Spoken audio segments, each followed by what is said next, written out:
ใจดีลูกหลานแม่ตามเทวีบ่ได้มีเสื่อมสูญปีมาป้ามาแอวเห็นแววความสุขเพิ่มพูนครูบาคำคูณคือสาวละปูนป้าปีจ้าผู้ช้างตั้งสวยเด่นถ้าปีได้เห็นก็ได้ปิ่นบุญกายแต่เป็นทรงน้ำพระธาตุถ้าปีฉลาดอาจได้อยู่จนวันตายเจ้าพ่อคุณตาลมันมาปีใจจะสุขสบายที่แม่อ้างธรรมชาติงามน้ำปิงหอมจริงๆหอมกลิ่นแก้มสาวมังคลาบรรเลงเสียงเพลงขับกล่อมแม่อ้างโชยผ่านลมหนาวเหมือนเสียงสาวละปู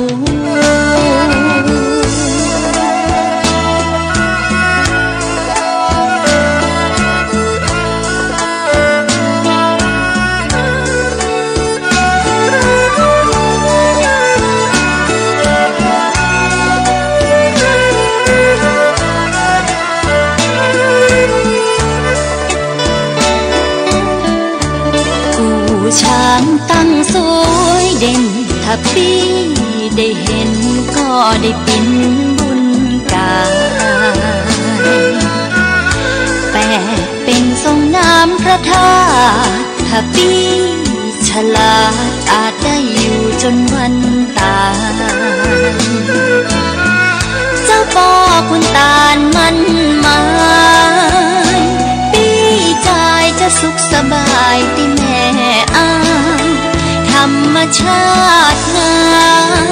มน้ำปิงหอมจริงๆหอมกลิ่นแก้มสาวมังคลาบรรเลงเสียงเพลงขับกล่อมแม่อ้างช่วยผ่านลมหนาวเหมือนเสียงสาวละปู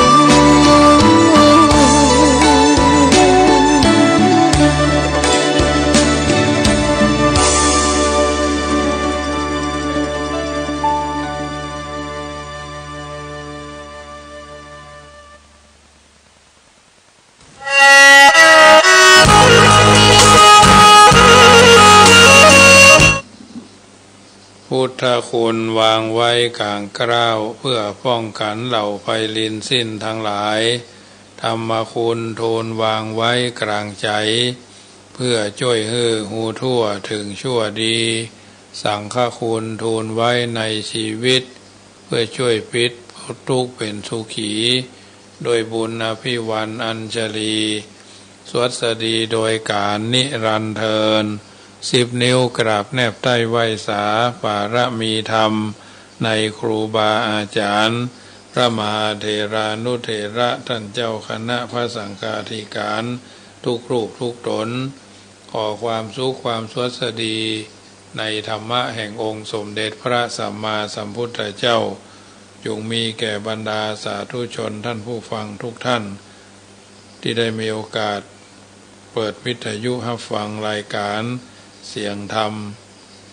ก่อนรับตาตั้งสถานีวิทยุเพื่อการศึกษาพระพุทธศาสนาและจริยธรรม FM ความถี่ 104.50 เมกะเฮิรตซ์วัดป่าหินอำเภอเมืองจังหวัดเชียงใหม่เมตตาในท่านพระครูสามุวิสุวัตรวรกิโจท่านเจ้าอาวาสท่านผู้อำนวยการวิทยุแห่งนั้นถวายเวลาเพื่อธรรมาภาพพระมหาประสิทธิธรรมาภินันโทวัดจังกำตำบลมะกอกอำเภอป่าซางจังหวัดลำพูนน้อมนำเอาอัตถธรรมคำสอนในทางพระพุทธศาสนามาเป็นปฏิพรให้บรรดาญาติโยมสาธุชนผู้ฟังที่อยู่ทางบ้านฟังกันเป็นประจำทุกวัน 19:05 นาทีถึง 19:58 นาทีโดยประมาณทุก ทุกวันถ้าว่าได้ติดศาสนกิจอย่างต่างใดต่างหนึ่งก็จะได้น้อมนำเอารายการนี้มาอู้เอิญเจริญพรครับบรรดาท่านสาธุชนท่านผู้ฟังเป็นประจำแหล่งนี้เป็นแหล่งแห่งวันพฤหัสบดีพร้อมกันแล้ว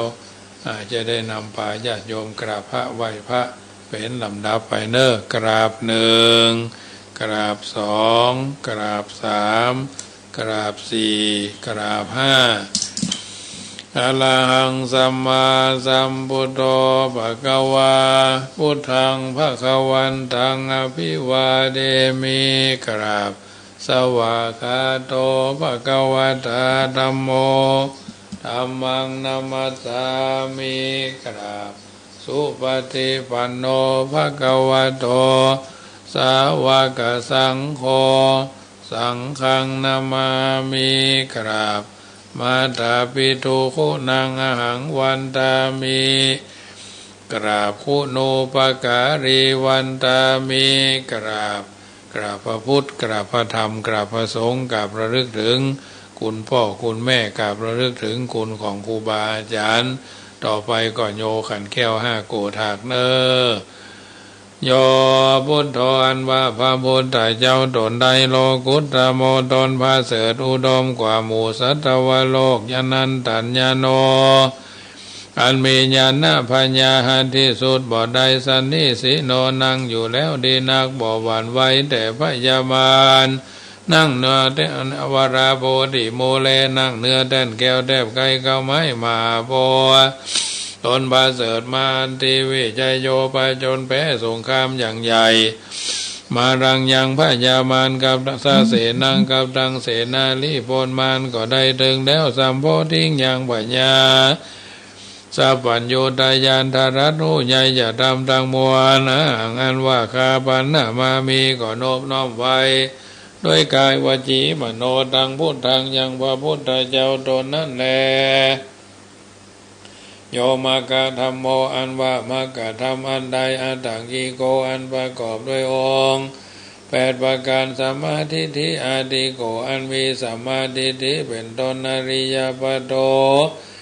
อันเป็นหนทางเส้นซื่อบอกอันเป็นหนทางนี้ไกลอันนี้ไกลจากบาปอุจุกะมาโกอันเป็นหนทางเส้นซื่อบ่โกรธบ่เลี้ยวเพื่อเข้าสู่นิพพานันพ้นจากทุกข์ในวัฏสงสารแห่งคนทั้งหลายก็มีแลอย่างมากะธรรมโมอันว่ามากะธรรมอันนี้สันติกโรอันกะทำหือบาปลำงับดับหายตุตัสโสนยโยอันมีนัยยะอันควรจักหูจักหันยากนักปานิญานิโกนำสัตว์ออกจากวัฏสงสารโหติก็มีแลอันว่าผู้ฆ่าก็นอบน้อมไว้โดยกายวจีมโนตั้งธรรมังยังพระสัทธรรมเจ้านั้นแลโยสังโฆอันว่าพระสังฆเจ้าหมู่ใดวิสุทธโธอันบริสุทธิ์จากบาปวราตะขินายโยอันควรนับเอาทานอันผาเสดแห่งคนและเทวดาทั้งหลายสันตินทานิโยอันมีอินทรีย์ตั้ง6ระงับดีนักสัพพะมาลาปะหิโนอันมีมาละคือกิเลสละได้เสียแล้วอันหาอาสวะทำบ่ได้สมิธิปัตโตอันใดถึงแล้วยังความสำลิดทีบรมวรคูเนหิเนเกหิโดยหมู่โกนทั้งหลายอันมาโคติก็มีแลอาหังอันว่าคาปันนามามีก็โนบน้อมไว้ด้วยกายวจีมโนตังสังฆังซึ่งพระสังฆเจ้านั้นแลอาหังอันว่าคานามามีก็โนบน้อมไว้พุทธังยังพระพุทธเจ้าตนทรัตนุญาพระ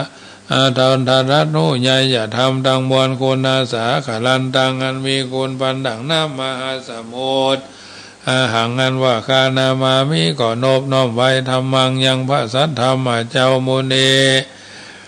ราชเดสิตังอันว่าพุทธเจ้าอักเทศนาอาหังอันว่าคานามามีก็โนบน้อมไว้สังฆังยังพระสังฆเจ้ามุนีราชสาวกังอันเป็นลูกศิษย์ฟังคำสอนแห่งพระพุทธเจ้าอาหังอันว่าคา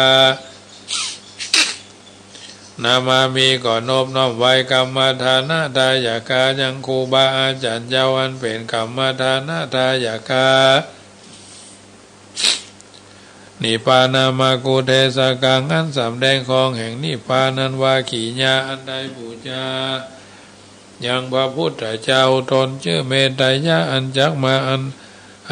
ยังครูบาอาจารย์เจ้าอันเป็นกรรมฐานะทายกาอันสำแดงของแห่งนิพพาน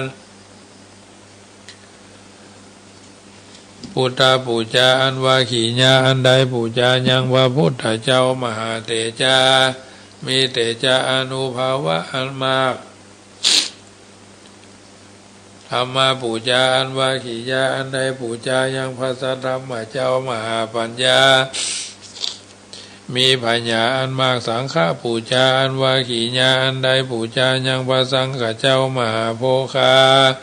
มีโภคาสัมปติเขาของอันมากก็มีแลมะยังอันว่าบุคาทั้งหลายละพระมหาเสขอจงจะได้ทัศนัญจะยังขีญาอันหันเมตยะพุทธสะยังพระพุทธเจ้าเมตยะอันจักมาเป็นพระพุทธเจ้าไปนาปุถโธอันว่าพระพุทธเจ้าเมตโยตนชื่อเมตยะเทวปูเจโตอันคนและเทวดาทั้งหลายหาปูชาอนุปัจจโตบ่เกิดมาเตือยาวาตราบใดมายังอันว่าผู้ฆ่าทั้งหลายสังสารลันโตพิแม่นต้วนเตียวไปมาคือตายแล้วเกิดเอากำเนิดหลายตีสังสารเรในวัฏสงสารมากามามหาเสขอจงจะได้ทัศนัญจะยังขีญาอันหันยังพระพุทธเจ้าตนชื่อเมตยะอันจักมา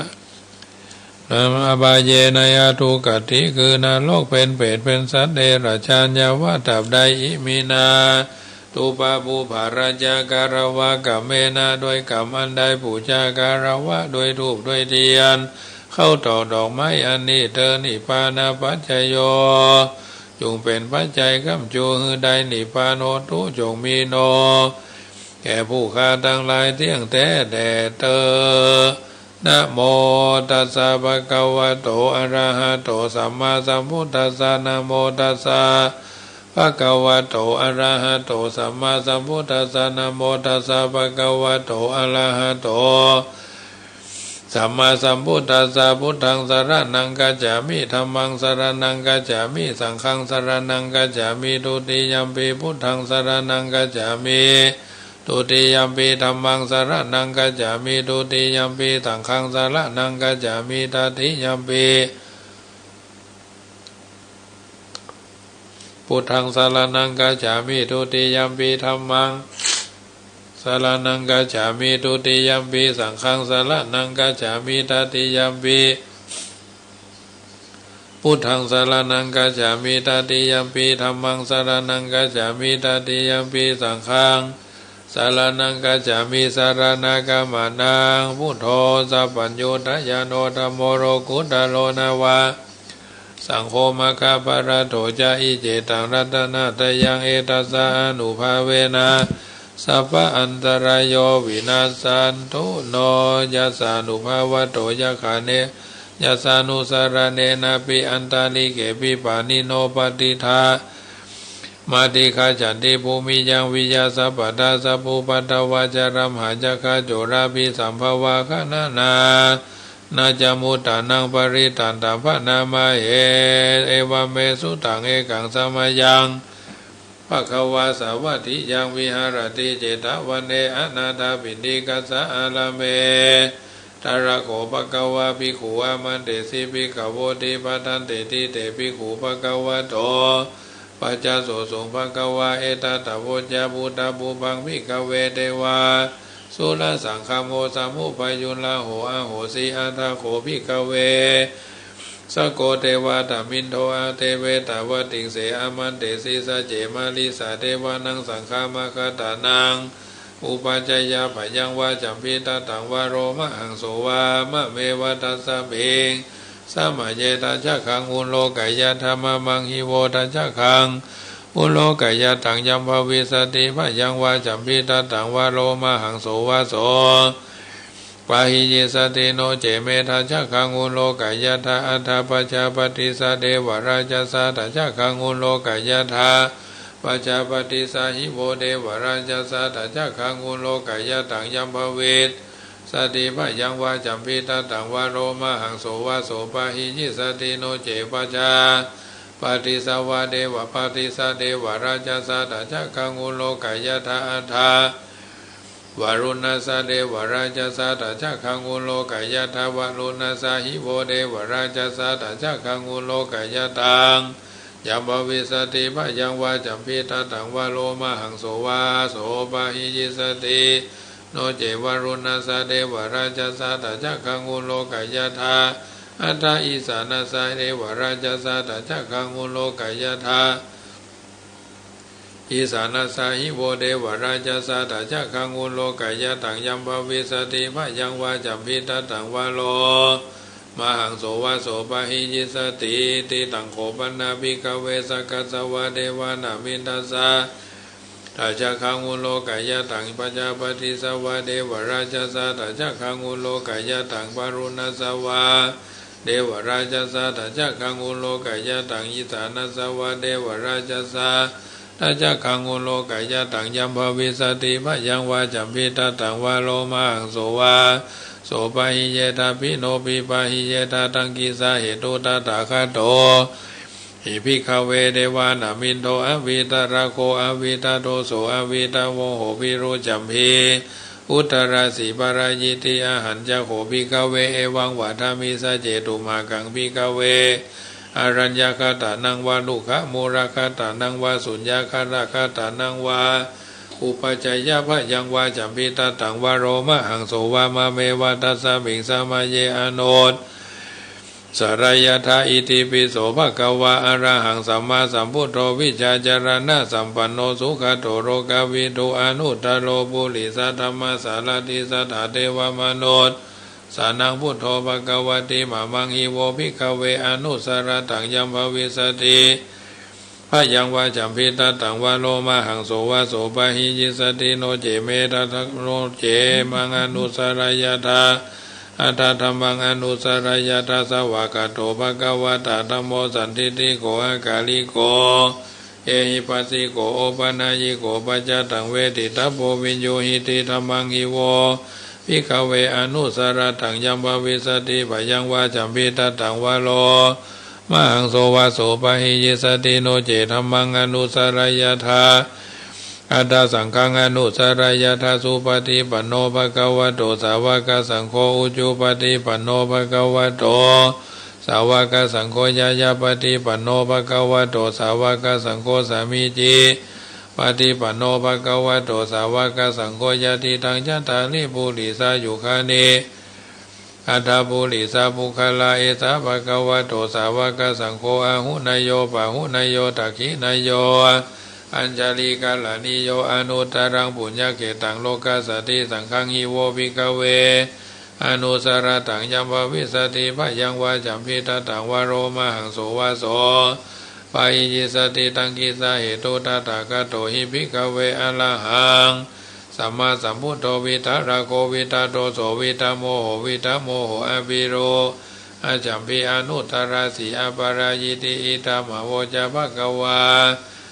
อิทังวัตวนาสุขโตอัฏฐปารังเอตตะโวจะสัทธาอรัญเยลุขะมูเรวะสุญญาคาเลวะภิกขโวอนุสเรธาสัมพุทธังพยังตุมหากาโนสิยาโนเจพุทธังสรายธาโรกาเจตังนะราสะปังอัตถธรรมังสรายธานิยานิกังสุเทสิตังนาทาสังอโนเจธรรมังสรายธานิยานิกังสุเทสิตังอัตถสังฆังสรายธาปุญญเขตังอนุตตรังเอวังพุทธังสรันตานังธรรมังสังฆัญญาภิกขโวพยังวาจัมพิตตังวาโรมหังโสวาโสปะหิเยปะโสโลมหังโสนาเหสติติตาจัจกาสุตังนิติตังติปิโสภควตานาปารมีสัมปันโนตานาอุปปารมีสัมปันโนตานาปรมัตถาปารมีสัมปันโนเมตตาไมตรีกรุณามุทิตาอุเบกขาปารมีสัมปันโนติปิโสภควาศีลปารมีสัมปันโนศีลอุปปารมีสัมปันโนศีลปารามัตถาปารมีสัมปันโนเมตตาไมตรีกรุณามุทิตาอุเบกขาปารมีสัมปันโนอิติปิโสภควาเนกัมมะปารมีสัมปันโนเนกัมมะอุปา ปาระมีสัมปันโนเนกขมาปรามาตาปาระมีสัมปันโนเมตตาไม่ดีกรุณามุทิตาอุเบกขาปาระมีสัมปันโนอิติปิโสภควาปัญญาปาระมีสัมปันโนปัญญาอุปปาระมีสัมปันโนปัญญาปรามาทาปาระมีสัมปันโนเมตตาไม่ดีกรุณามุทิตาอุเบกขาปาระมีสัมปันโนอิติปิโสภควาวิริยะปาระมีสัมปันโนวิริยะอุปปาระมีสัมปันโนวิริยะปรามาทาปาระมีสัมปันโนเมตตาไม่ดีกรุณามุทิตาอุเบกขาปาระมีสัมปันโนอิติปิโสภควาสัจจะปาระมีสัมปันโนสัจจะอุปขันติอุปาระมีสัมปันโนขันติอุปปาระมีสัมปันโนขันติปรามาตาปาระมีสัมปันโนเมตตาไม่ดีกรุณามุทิตาอุเบกขาปาระมีสัมปันโนติปิโสภควาขันติปาระมีสัมปันโนขันติอุปปาระมีสัมปันโนขันติปรามาทาปาระมีสัมปันโนเมตตาไม่ดีกรุณามุทิตาอุเบกขาปาระมีสัมปันโนติปิโสภควาสัจจะอธิฐานะปาระมีสัมปันโนอธิฐานะอุปปาระมีสัมปันโนอธิฐานะปรามาทาปาระมี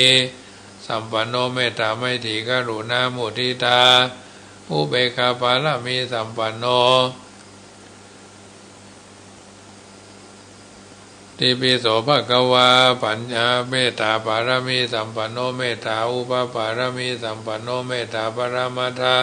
ปาระมีสัมปันโนเมตตาไม่ถีกรุณามุทิตาอุเบกขาปาระมีสัมปันโนอิติปิโสภควา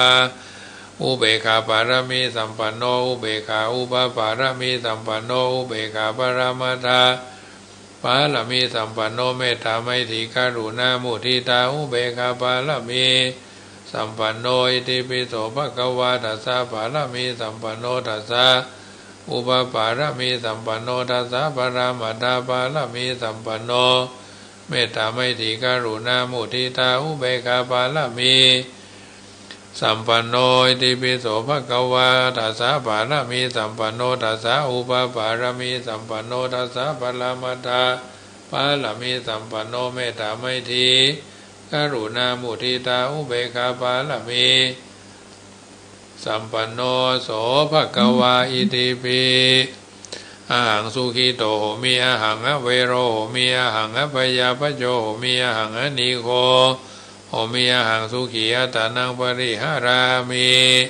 ตัสสะสุติสาสเปสัตตาเวราหุนโตอปยาปจาหุนโตอนิกาหุนโตสุขีอัตตานังปริหารันโตเอาละศรัทธาสาธุชนท่านผู้ฟังทุกท่านที่ได้มีโอกาสเปิดวิทยุรับฟังรายการเสียงธรรมก่อนรับตาทางสถานีวิทยุเพื่อการศึกษาพระพุทธศาสนาและจริยธรรมและวัฒนธรรม FM 104.50 มาถึงช่วงแห่งธรรมบรรยายหลังจากที่เราได้ฟังฟังธรรมเกี่ยวกับการสวดพุทธคุณธรรมคุณสังฆคุณเรียบร้อยต่อไปก็จะธรรมบรรยายเป็นปฏิพรกับบรรดาญาติโยมเมื่อตะคืนได้เกี่ยวกับเรื่องโรคเนาะเรื่องโรคในใจเนี่ยมีพิษร้ายแรงยิ่งกว่าโรคทางกายเกิดขึ้นได้ง่ายและรวดเร็วสามารถขยายตัวได้ชั่วพริบตาวันหนึ่งอาจจะขึ้นได้หลายหลายโรคหลายอย่างตัวเพราะฉะนั้นก็อยู่ที่ตัวตนเขาท่านทั้งหลายที่สามารถจะฟันฝ่าอุปสรรคขวากหนามอย่างใดอย่างหนึ่งได้หรือไม่ก็อยู่ที่ตัวเขาทั้งนั้นทั้งนี้ทั้งนั้นดีชั่วอยู่ที่ตัวเขาทำสูงต่ำอยู่ที่เขาทำตัวนั่นเองโลกทั้งหลายที่เขาอาจจะผ่านวิกฤตไปเป็นช่วงก็ถือว่าเขาเป็นผู้ผ่านเขาเป็นผู้ผ่านไปเป็นช่วงก็อยู่ที่เขาทั้งนั้นบางเทื่อบางครั้งบางโอกาสบางเวลาในทางพระพุทธศาสนานั้นเพิ่นบอกว่าโรคราคะคือโรครักโทสะคือโรคชังโมหะคือโรคหลงโรครักความรักอันประกอบด้วยเมตตาปรารถนาดีความหวังดีเป็นความฮักที่ โน้มน้อมเข้าหากันเอาใจใส่เอาใจเพิ่นมาใส่ใจเฮาเอาใจเฮาไปใส่ใจเขาความเคารพนับถือกันตามฐานะสามัคคีอยู่กันเป็นสันติสุขบัดจัดเป็นโรคส่วนความฮักอันเกิดจากกิเลสเช่นความหึงหวงความแข่งแย่งกันความทะเลาะวิวาทพิเถียงกันเป็นต้นจึงเป็นโรคและเรียกว่าโรครักเนี่ยชื่อว่าราคะเป็นโรคใจชนิดนักหน่วงเอาการเอาเรื่องนะคนทุกคนที่ผ่านหนุ่มผ่านสาวเป็นละอ่อนหนุ่มไว้สาวหนุ่มกับน้ำก้อมก็ผ่านมาทั้งนั้นนักรักนักในฮักนักในหวงนักในหึงเนาะมีฤทธิ์มีอำนาจยิ่งใหญ่ห่วงทวงใจของคนไข้คือมีอาการซึมเศร้าเหงาหงอยบ่ได้หันหลังคาบ่ได้หันหน้าบ่ได้หันหลังคาก็ขอให้ได้ยินเสียงมกมุ่นงุ่นง่านคนไข้มักจะลุ่มหลงมัวเมาเอาใจไปผูกพันเอาใจไปผูกมัดหึงหวงกันฆ่าฟันบั่นแตงกันรักคุณเท่าฟ้าเนี่ยเป็นอันเป็นอี้อยู่แต่ในเรื่องที่รักยอมทิ้งการงานโดดงานเนาะเพื่อจะไปหู้ถึงจะไปแล้วโตยหากันเนาะอีลุงนงนิงกันเนาะเรื่องการที่ทำอยู่การงานที่ทำอยู่ก็ยุดชะงักดำเนินไปด้วยความสะดวกกระพ่องกระแพ่งเรือนพลาดพังดำกรรมบ่เก่าว่าคนตกอยู่ในอำนาจแห่งความฮักมักถูกยิงด้วยศรคือตาโดยธนูคือคิ้วสลบลงงงงันประหนึ่งผีสิงอันบุคคลผู้ถูกโรครักยิงแล้ว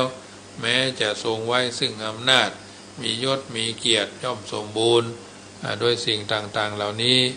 เพราะฉะนั้นสิ่งที่เฮาหู้สิ่งที่เฮาหันอาจจะมี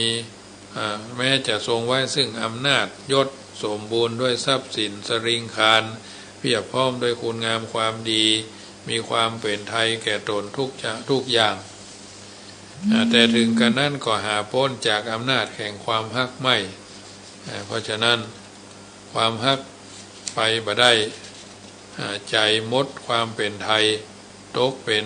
ธาตุแห่งโรครักหัวใจถูกโซ่ล่ามอย่างแน่นหนาตัวเป็นไทยใจเป็นธาตุเสียแล้วโรคใจที่ตกเป็นธาตุแห่งโรครักมักขุ่นมัวนะมักขุ่นมัวมักขุ่นมัวบ่ใสสว่างกระจ่างแจ้งอุปมาเหมือนน้ำที่ระคนเชื้อปนด้วยสีต่างๆบ่ใสพอที่จะหันเงาได้แจ่มชัดฉะนั้นถ้าโรครักเกิดอาการรุนแรง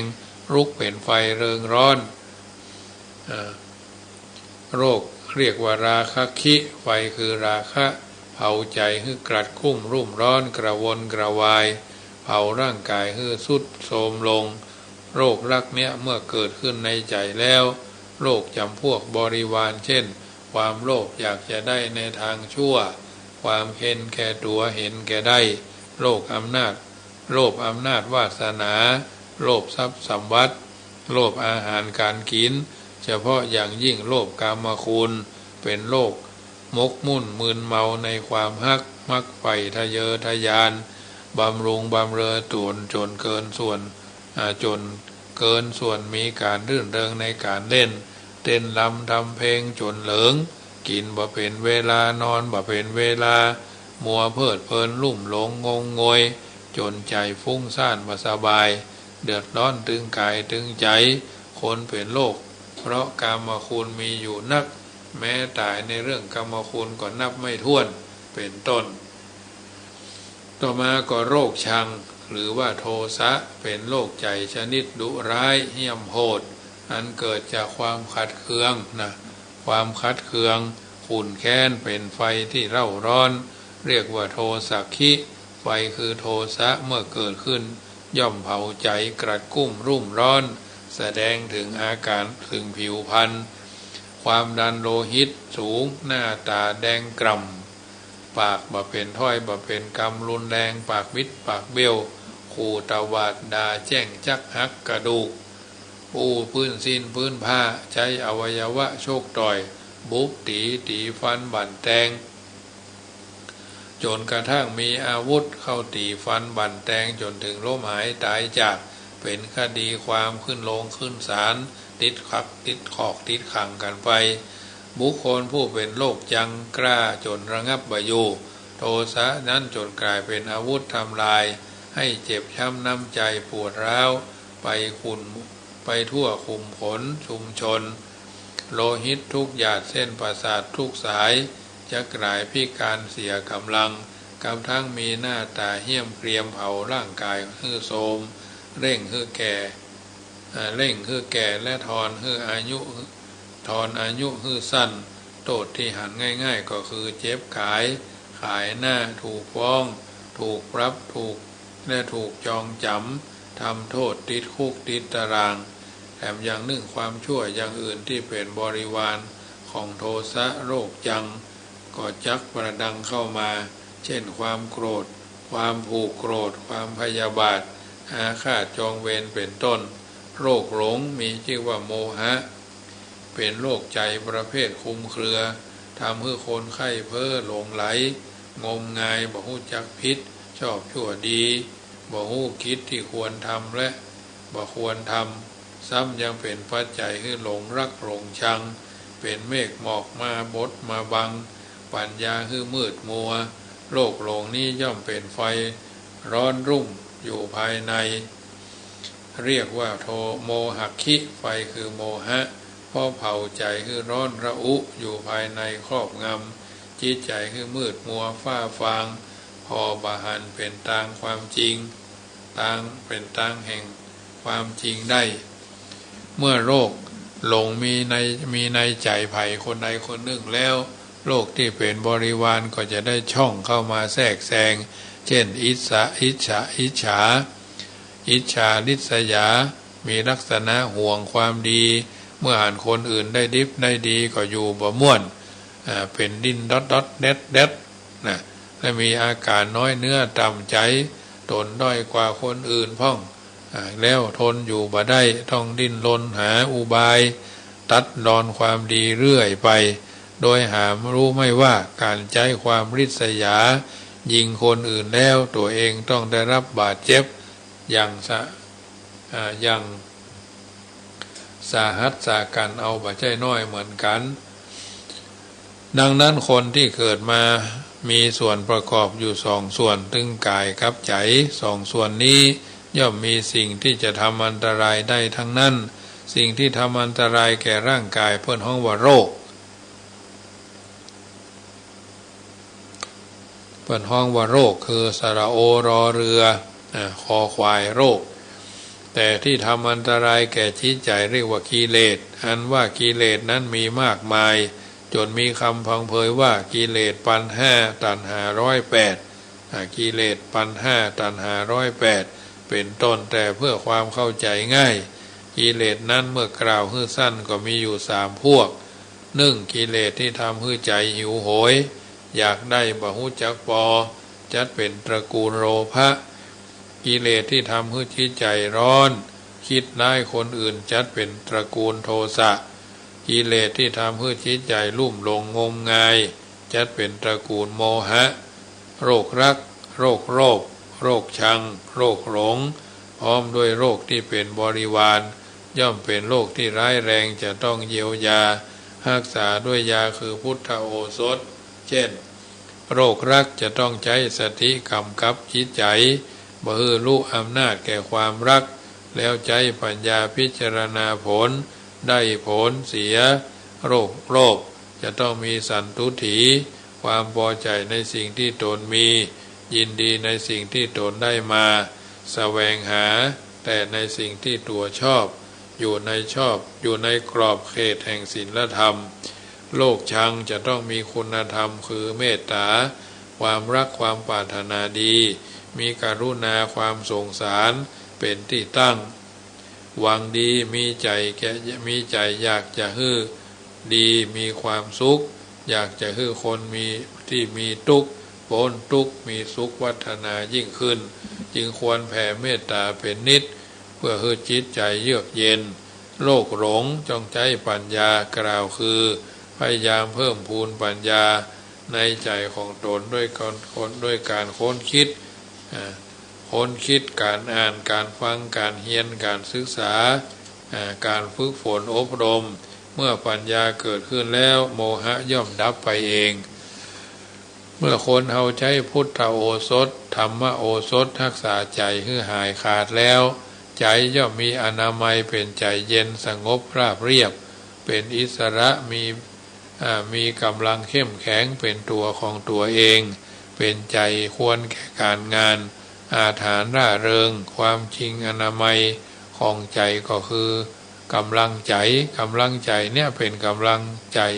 เป็นกำลังที่สำคัญยิ่งกว่ากำลังกายตั้งหลายแสนเท่าเพราะบุคคลผู้มีกำลังใจดีนั้นกำลังกายก็พลอยมีมาโดยและอยู่ในสุขสารานลมอุดมสดชื่นอยู่ได้ยืนนานบุคคลผู้เสียกำลังใจนัก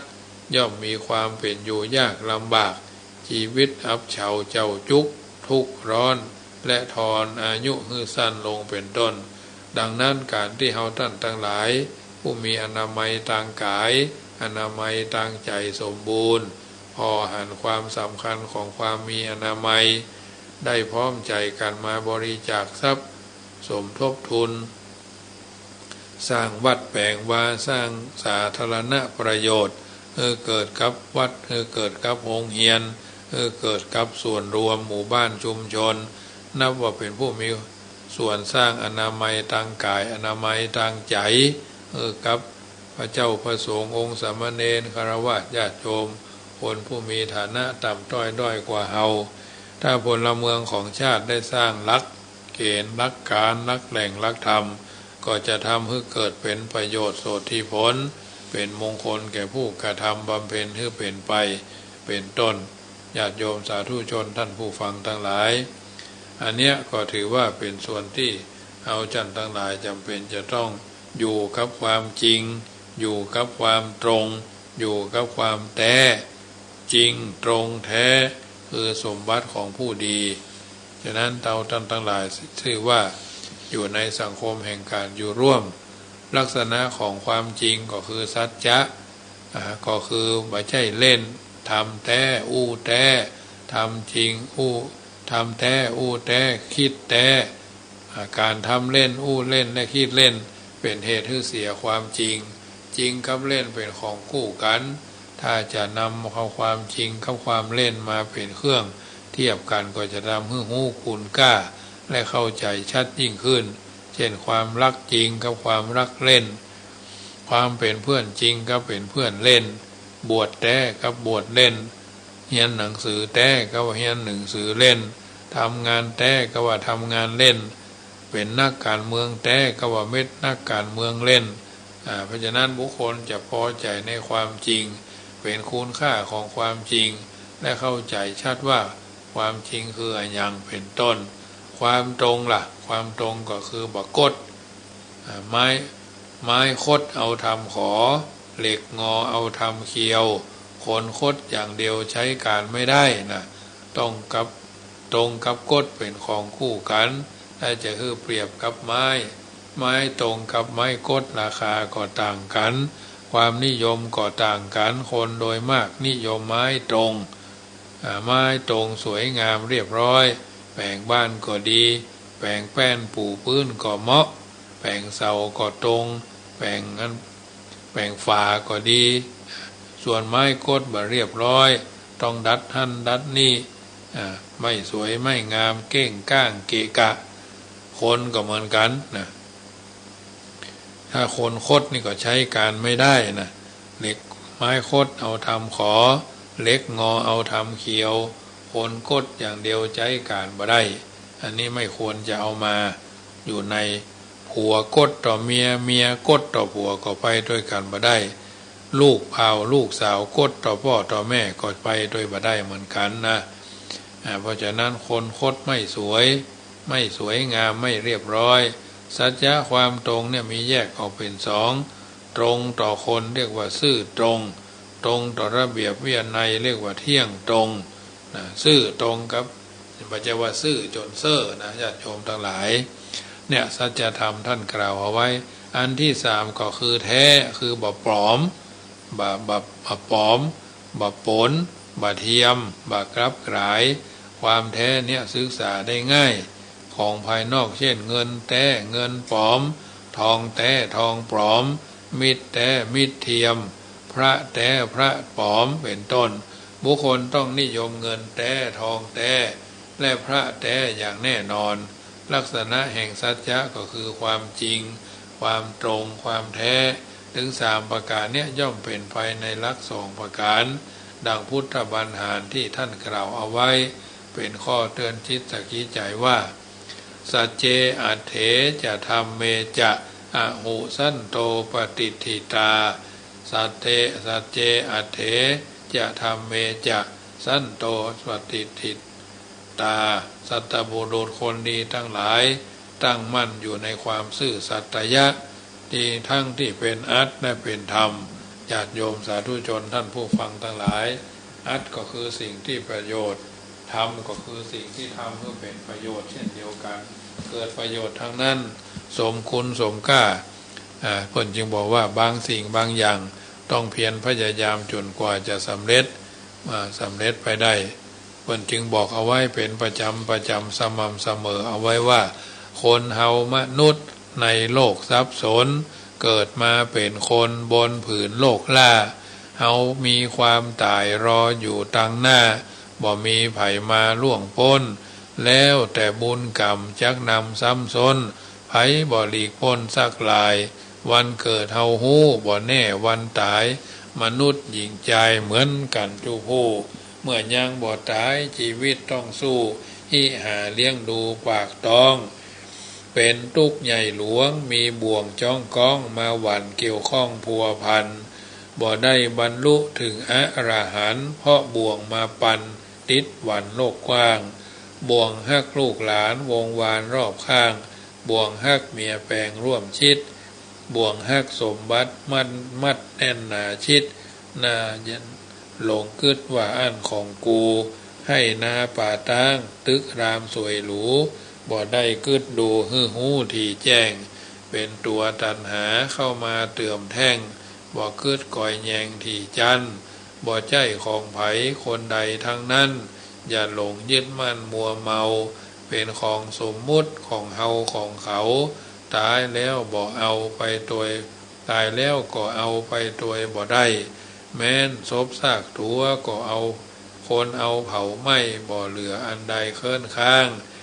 เหลือชั่วกับดีบ่มีม้วยม้างคือผลที่สร้างยังคนทำดีละไว้คนได้สักเสริญทำชั่วคนเมินเปิ้นบ่อวดอ้างมีไว้ประดับกับไว้กับโลกกว้างสิ้นสืบต่อยาวนานชั่วฟ้าอยู่กู้โลกีบ่มีต่ำจ้าคือเฮาตั้งหน้าทำดีถึงจักมวยมิตรดับจิตเป็นผีแต่ว่าความดีมีไว้โลกล่าจวบนิรันดร์การยาวนานไปหน้าไผบ่นินทาว่าให้หนีเปิ้นเสียดายตายเปิ้นเล่าไว้คำสอนลุ่มใต้เมืองคนเกิดมาหนึ่งเตื้อก็ตายหนึ่งหนเกิดมาเป็นคนทนทุกข์จ้องจนตายเป็นผีหนีเข้าหีบล่องจบตายทำนองม่วนพ้นทุกข์เกิดตายมาหลายเจ็ดยุคตั้งแต่โลกตั้งมีมาแม้องค์พุทธะตนทลัดปัญญายังมรณาดับขันจนได้เอาปุถุชนคนอยู่ลุ่มใต้นับประสาใดหลีกพ้นมีเข้ามีของเงินทองเหลือล้นก็บ่ได้หอบด้นเอาไปเมียแปลงผัวฮักก็สุดวิสัยบ่ได้ปาไปไว้ละไว้อยู่บ้านการอ่านข้าวสารไขการเล่าต้านให้หมู่ศรัทธาพี่น้องบ่ต้องเสียใจห้ำให้ร่ำร้องเป็นของถูกต้องธรรมดาถึงจะให้ห้องเลือดนองออกตาบ่พลิกฟื้นคืนมาบ่ไปคืนมาก็ฟื้นคืนได้ เป็นอนิจจังสัตว์โลกลุ่มใต้มันหากเป็นไปอย่างอี้วสานไข่การเก่าจี้จบเสียเต่าอี้เอวังอันเนี้ยญาติโยมท่านสาธุชนท่านผู้ฟังทั้งหลายรายการเสียงธรรมก่อนรับตาประจำเมื่อค่ำยามคืนของวันพฤหัสบดีที่15ธรรมาภาพพระมหาประสิทธธรรมาภินันโทผู้เอิญเจริญพรให้บรรดาญาติโยมสาธุชนที่อยู่ทางบ้านฟังแล้วเป็นจะได้พ้องขึ้นจะได้ไข่จะเถิงแปลงจะเติงก็โทรศัพท์ทักทายกันมาได้เนอะใครอู้ใครจ่าใครทักใครทาย06154765390615476539ก็ขอประชาสัมพันธ์ข่าวสารงานบุญเนอะโดยว่าวัดจังกรรมนำโดยอาตมาภาพพระมหาประสิทธธรรมาภินันโทจะได้นำพาท่านสาธุชนคนใจดีผู้มีจิตอันศรัทธาทั้งหลายไปถวายเทียนพรรษาในท้องถิ่นท้องที่เขตอำเภองาวและเขตติดต่ออำเภองาวและจังหวัดพะเยาและในเขตบ้านแม่ต่ำอำเภอเมืองพะเยาในวันอาทิตย์ที่23เดือนกรกฎาคมเดือนหน้าเดินทางไปปิกในวันเดียวลดคนละ450 บาทเนาะการลดคนละ450 บาทหรือบ่ได้มีโอกาสไปก็ร่วมบุญร่วมกุศลได้ร่วมกันเป็นเจ้าภาพเทียนพรรษาซึ่งรอเองที่วัดนำต้นหนึ่งก็หลายกิโลอยู่เนาะก็ตกเทียมละ999 บาทเนาะ999 บาท10 ต้น10 ต้นใหญ่พร้อมทั้งขาตุงขาตั้งอันบ่ได้ไปก็สามารถแจ้งความประสงค์จำนงหมายร่วมหมู่ร่วมคณะเป็นเจ้าภาพเทียนพรรษาด้วยกันก็ได้คนละ5 คน10 คนเขาเห็นเล่มหนึ่งก็ยังดีเนาะอันนี้ส่วนที่1คือเทียนพรรษา10 เล่มละ999 บาทชุดหลอดไฟฟ้าถวายวัดละ9 ชุดตกชุดละ200 บาทนะทุกปีก็จัดหาญาติโยมมาร่วมทำบุญกันเนาะชุดต่อมาชุดที่3ก็คือผ้าอาบน้ำฝนครับน้ำมันเติมตะเกียงก็อันนี้ก็81 ชุดวัดละ9 ชุดเนาะตก81 ชุดก็ชุดละ99 บาทยาสามัญประจำวัดซึ่งยาบ่ได้กล่องยาเพราะว่าจัดยาไปซื้อที่คลังยาแล้วก็เอามาจัดเป็นชุดถวายวัดละ9 ชุดชุดละ99 บาทเสื้อผ้ายาบ้านนั่นนะบางคนบางท่านเพิ่นมีกุศลเจตนาใครทำบุญตามจิตตามเจตนาก็แจ้งความประสงค์ได้ขึ้นจะได้ค่อยจะถึงมีหมู่มีคณะหรือจะเอารถไปร่วมก็สามารถแจ้งความประสงค์ได้ที่อาตมาภาพอาจจะเดินทางไปดูวัดแต่ก่อนว่าวัดที่เขาจะไปก็ต้องเป็นวัดที่ไกลความเจริญน้อยนอกเมืองเนาะวัดสภาพธรรมชาติซ้ำดีแต่ละวัดในที่เอาไปแต่ละปีที่แล้วก็ไปอำเภอเหนืออำเภอแจ้ห่มและอำเภอเมืองปานก็เป็นที่ละเมาเอาใจกันเนาะที่เขาไปนี่วัดที่1เขาจะได้ไปกินข้าวงายกันจุดที่1 3 วัดจุดที่2เขาก็จะไปกินข้าวตอนกันจุดที่3เขาก็จะได้ไปกินข้าวแรงกันนี่ค่ะอย่างน้อยๆก็ปิกบ้านก็ประมาณบ่เกิน2 ทุ่มเราก็คงถึงบ้านกันละพอเอาไปแบบสบายถ้าเขามีภาระหลายปริโภคกังวลนักห่วงลูกห่วงหลานห่วงบ้านห่วงจองห่วงกับบ้านห่วงแม่บ้านได้ไปไหนจะโยมเอ๋ยเพิ่นเฮาว่าลวกอยู่ที่เก่าบ่ต้องง่าวเตียวตางลวกอยู่คนเดียวบ่ต้องง่าวเป็นหมู่เนาะนั้นท่านจะหารถเองก็ได้จะหารถก็ได้แจ้งความประสงค์ไว้แต่เนิ่นๆ10 คนก็นึ่งกันแบบสบายเนาะรถตู้รุ่นใหม่นี่มันก็การลดคนละ450 บาททางนี้ทางนั้นก็บ่แพงอย่างที่คิดนะก็ได้วนมาละหลายรอบปีหน้าก็จะขึ้นเส้นพะเยาเนาะเส้นริมแม่น้ำโขงขึ้นไปพุ่นพดเชียงไฮ้เนาะอันนี้ก็เป็นเอาไปชอบไปวัดที่ไกลๆอาตมาภาพก็ตะเตรียมของที่จะไปบรรณาการให้ท่านเป็นบะม่วงแผ่นพ่องเป็นกล้วยชาพ่องอีกอะเป็นบะม่วงแจ้อิ่มพ่องไปตามนั้นนะคือชอบทำชอบคิดชอบเอาแจกจ่ายเพราะฉะนั้นเอามีใจ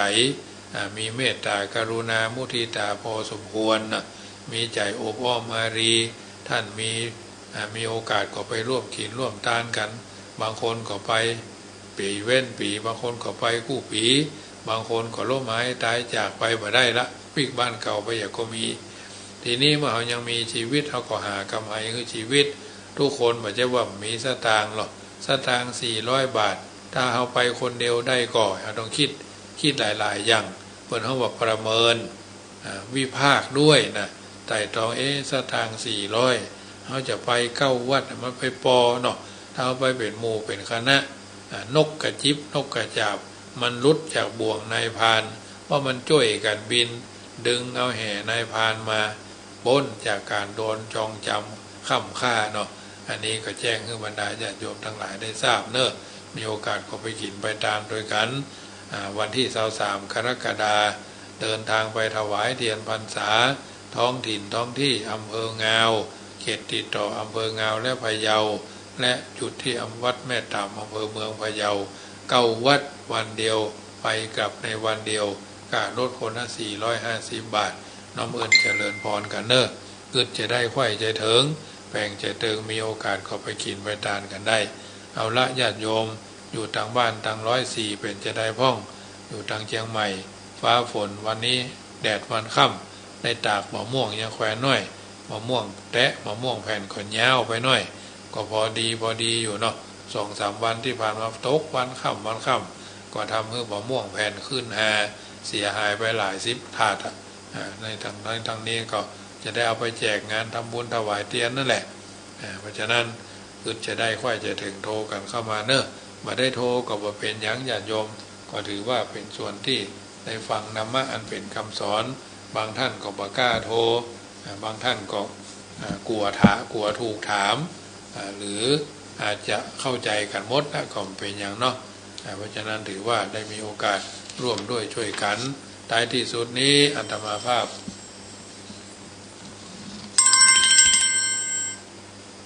เจริญพรแม่ครูฟังอยู่ในเจ้าฝนตกกับวันนี้ทั้งเจ้าไหมปะตกแค่วันนี้ปะตกแดดน้อยโอ้ทั้งประโบนแดดวันค่ำวะเนี่ยโอ้ดีเนาะมะม่วงแห้งๆเลยเนาะในตากมะม่วงยาวไปอ่ะเจ้าได้หลายกันนี้แล้วกันได้หลายยังแหมซาวกว่าเค็งโอ้อันกวนมะม่วงเย็นมืองิกมั้งอ่ะ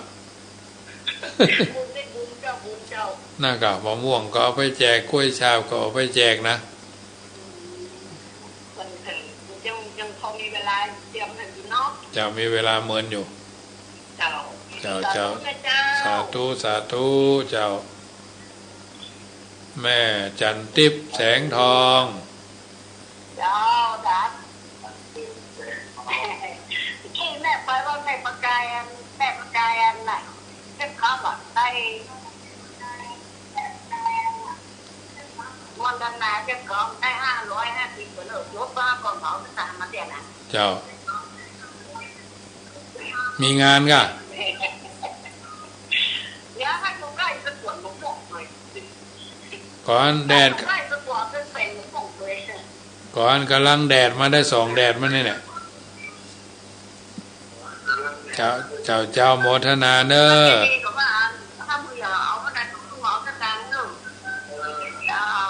เจ้าสาธุเนาะแม่จันทิพย์แสงทองตลาดป่ากล้วยกำลังหายฟื้นไข้มันยังแขวนหน่อยนึกว่าบ่ได้อะไรเนาะเอาละเนอญาติโยมสาธุชนก่อนท่านนอนภาวนาสาธุพระวานามะพระทะอย่าเฉยไฉเป็นโมหัวใจนะโมเตโชชัยป้องกันภัยยามหลับไม่อับจนเมื่อล้างหน้าอย่าล้างเปล่าเอาสิริเสกพุทธสังมิก่อน3 หนเป็นตำราว่ามหาชัยมงคล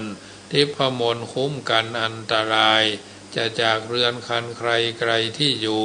ถึงประตูยืนหยุดจุดที่หมายภาวนาสุขโตโพธิญาณ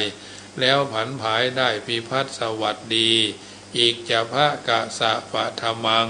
เป็นมนต์ขังเป่าปัดกำจัดผีทั้งปีศาจพูดพายร้ายการีเสก7 ทีขับไล่ไม่แผ่วพานพุทธสังมังคลังโลเกอย่าเฉยไฉนี้คาถามหาศาลเป็นมงคลเป่าพุ่มกันอันธพาล ถึงรุกรานได้ดีหนีกระจายเสกทุกคราสวมสร้อยห้อยพระเครื่องเดชกระเดืองเรียกมงคลสามสายช่วยป้องปัดพยันอันตรายทั้งหญิงชายเมตตาปราณีเอ่ยสัพปีติโยวิวัชชันตุสัพปโรโควินัสตุมาเตภวัตวันตรายโยพุทโธบังซ้ายธัมโมบังขวาสังโฆบังกายาอรหังบังเกสาอรหังพุทโธนะโมพุทธายะอายุวันโนสุขังพะลา